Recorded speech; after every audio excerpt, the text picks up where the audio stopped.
Control, harm, emotional blackmail. Sometimes those things don't come from strangers, they come from your parents. Hey, welcome to Running Radio. Today, we are going to take a deep dive into something that's honestly uncomfortable to talk about.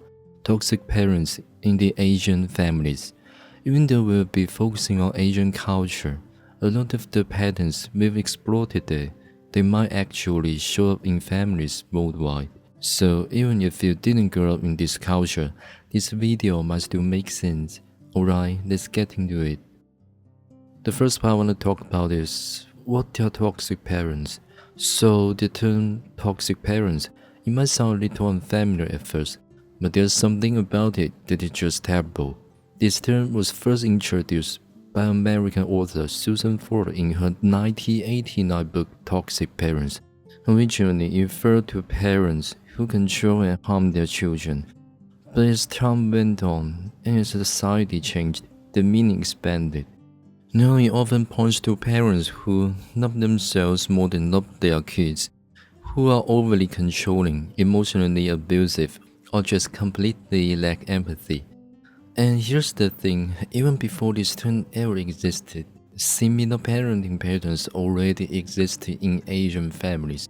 In fact, sometimes it feels like what we see here goes even beyond the original concept, but we never really had a precise phrase in dictionaries of some Asian languages to capture the full meaning of the toxic parents.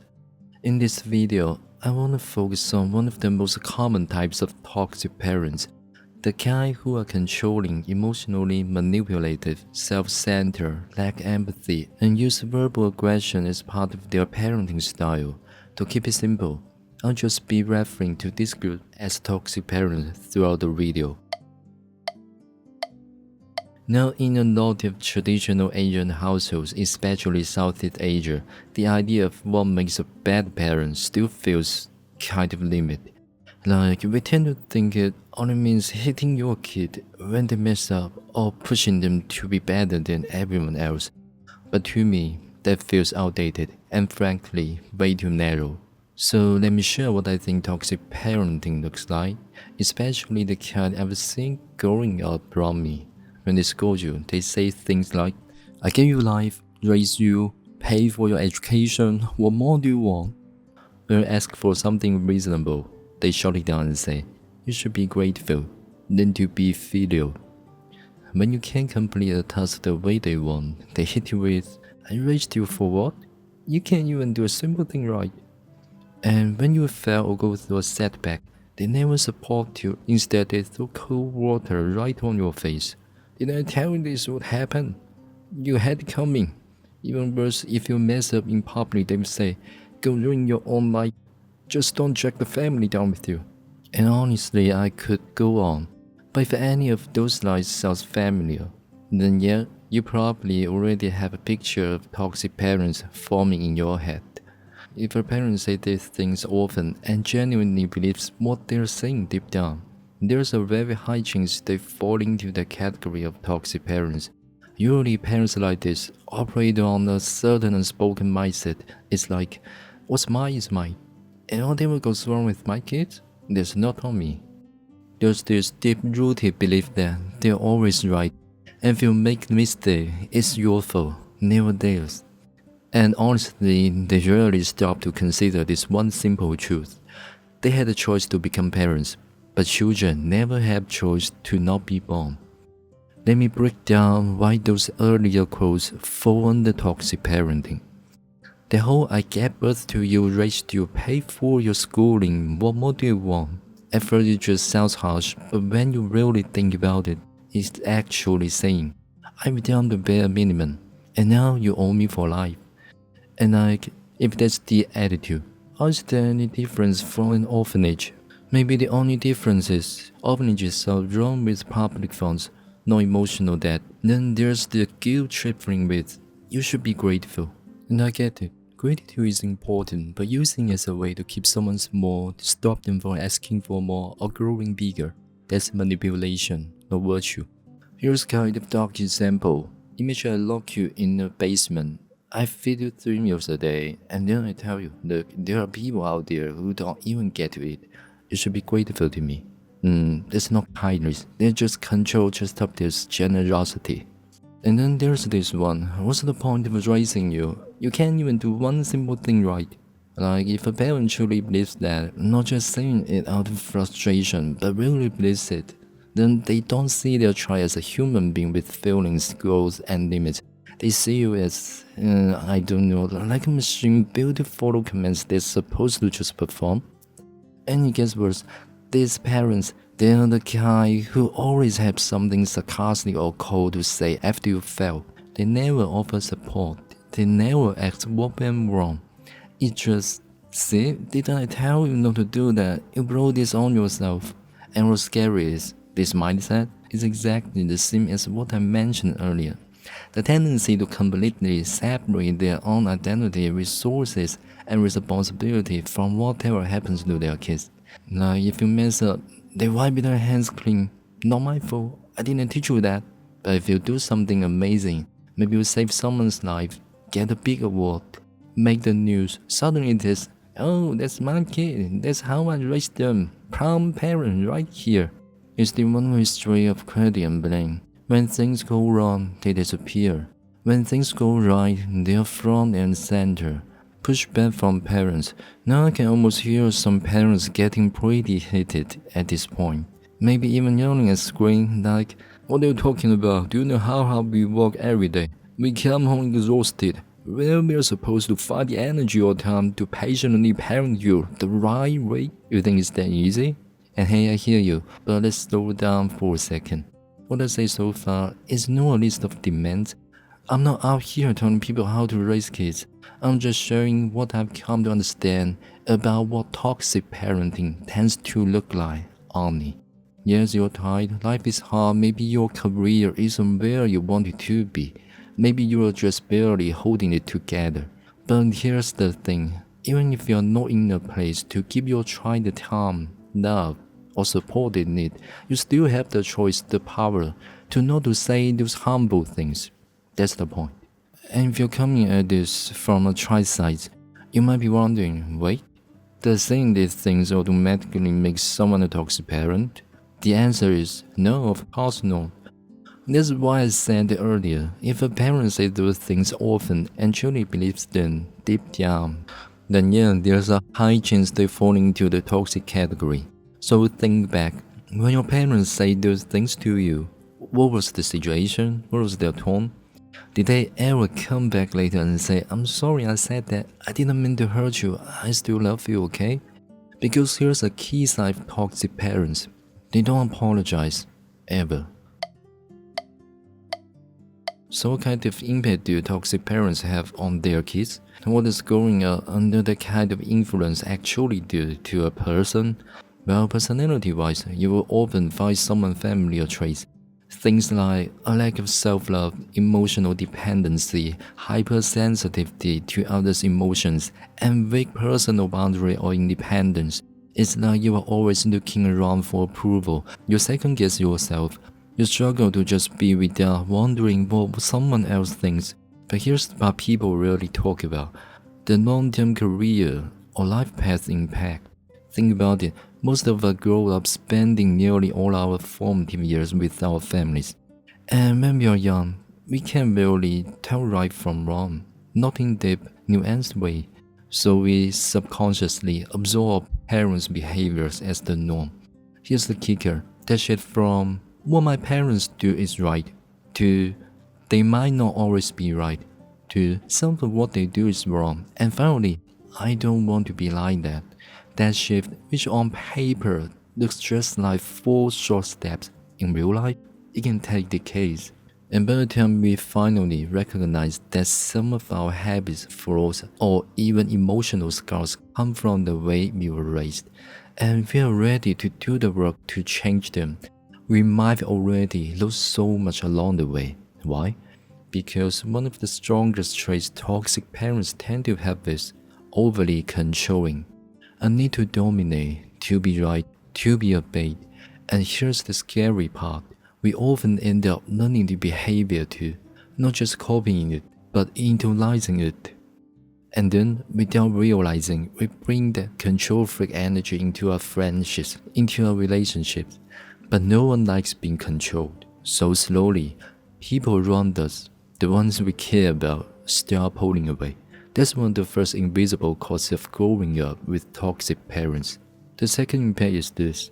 Not every child raised by toxic parents actually has the moment of realization that, oh, maybe some of my worst habits came from how I was raised. And honestly, that's even scarier. In other words, some people never make the connection between their personality flaws, maybe we can call them deep-rooted tendencies, and their upbringing. Instead, they might just think, well, that's just who I am. I've always been a bit intense, a bit blunt, a bit hard-headed. It's just my personality. And because they see it that way, they never feel the need to reflect or change. So when it's their turn to become a parent, they end up unknowingly passing down the exact same patterns they grew up with to their next generation. They treat their own kids the same way their toxic parents treated them, telling themselves, hey, I turned out fine. I was raised like this and I survived, didn't I? And just like that, the child of toxic parent becomes a new toxic parent. The burdens of the past quietly slip into the hands of the next generation, over and over again.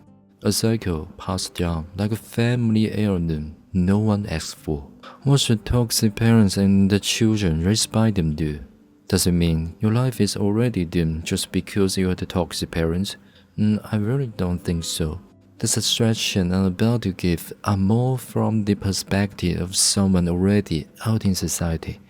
Because in most cases, people raised by toxic parents don't even realize their personality flaws come from childhood until much later in life. Usually after they've stepped out into the world, faced real struggles, and started questioning where their pain and patterns came from.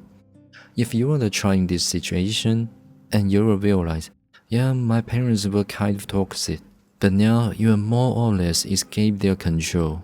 And though your relationship with them isn't exactly warm and fuzzy, it's at least civil, then my advice is keep it that way. Seriously, if peace is possible, even just a face level peace, hold on to that. Your real task, and actually the most important one, is to identify which of your own flaws came from them. Once you can spot those inherited patterns, you can start to erase them. It's just like brushing dust off your sleeve. Once you see it, you can flick it away. Now in another case, maybe you're still living with your toxic parents, or maybe you're moved out, but the emotional wounds from your childhood, they still sting. You can't quite move on. You want some kind of closure. To put it bluntly, maybe what you really want is for them to finally acknowledge what they did. Maybe even apologize. And before I go any further, let me just say, this video is not meant to find you up, get you storming into your parents' room yelling, "You're my life." That's really not the point here. So what do I suggest? Well, classic advice. I know, but honestly try to communicate. I mean, chances are, you haven't had many real conversations with your toxic parents, or if you did it, it was probably a long time ago. Now, on the surface, this attempt might just look like you're trying to get them to admit they hurt you, but deep down, it's actually a much bigger ask. Because what you're really doing is forcing your toxic parents to question their entire personalities, to face the idea that who they are and who they always believe themselves to be might be wrong. And that's not something anyone, especially not someone who's been like this for decades, is going to accept easily.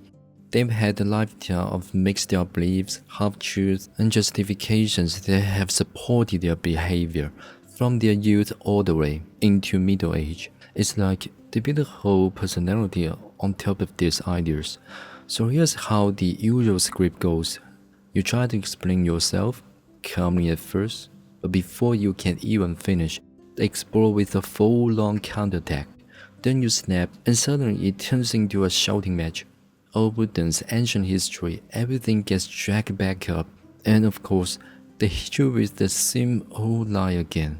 I gave birth to you, raised you, pay for education. What more do you want? Yeah, at that point, things just fall apart. It gets ugly. If you ever find yourself there, slam the brakes. Don't keep going. Don't waste your energy in a battle that's going nowhere. Because if communication really can lead to mutual understanding, if they can acknowledge their mistakes and meet you halfway, then honestly, that would be the best case scenario. But if not, know when to walk away. What if even talking doesn't work? Scenario 3. You already tried talking to them. It failed. You realize there's really no turning back, and it's gotten to the point where you just can't live under the same roof anymore. At that stage, well, it's time to level up your independency and move out.